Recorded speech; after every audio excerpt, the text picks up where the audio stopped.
In August, Governor Healy signed a $55.98 billion state budget for fiscal year 2024.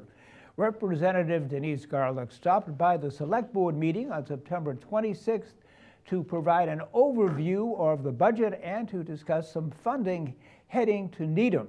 Here's Ashley Julier with more. Some funding initiatives of the FY24 budget are clean energy, mental health, public education, early education and care, and public health.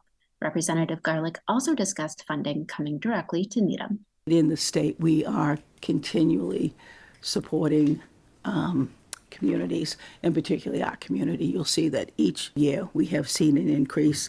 The only place you don't see the increase is on Metco, which we have held stable, which has been a major initiative, and we are looking at a series of governor's overrides, and it is my hope that the House will move on overriding the governor's veto of a portion of the Metco budget.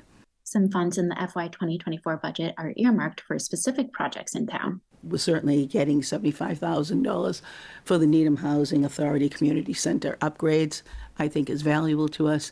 As you're struggling with your budget, I think it's helpful to know there's another way that we can meet some of the issues and concerns that we value. Certainly for the Charles River Center, $100,000 for accessibility adaptions. So very proud of the building at the top of East Militia Heights, but that building itself is getting oiled, and we have learned that there are needs around accessibility that we need to be looking at and make sure that we're addressing in that building. I was able to get $40,000 for this behavioral health services, Beth Israel Deaconess Needham Hospital. This is the third year. In the first 2 years, I got the full amount, but it's a pilot program.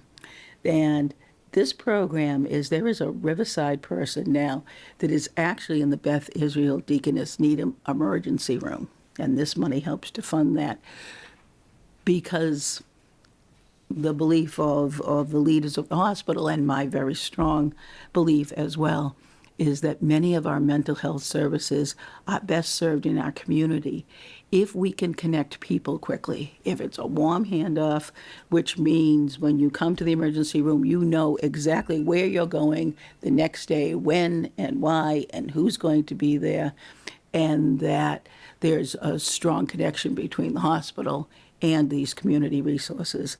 Representative Garlick also explained how despite receiving $605 million less in expected revenue, the shortfall is not as great as it seems when it comes to the budget. We are actually $39 million with a negative budget impact than what we had anticipated. The other monies are detailed above that line, and the off-budget capital gains, that's money that's already spoken for. So we had to move that money immediately. It's our stabilization fund. It's those issues and the way we deal with on-budget capital gains and revenue shortfalls. So it's not a $605 million, 1.5%. We're not that far below projections. It's actually this number, the $39 million. Representative Garlick plans to provide greater details regarding funding and policies during her report to the community, which will likely be in early February. For the Needham Channel News, I'm Ashley Julier.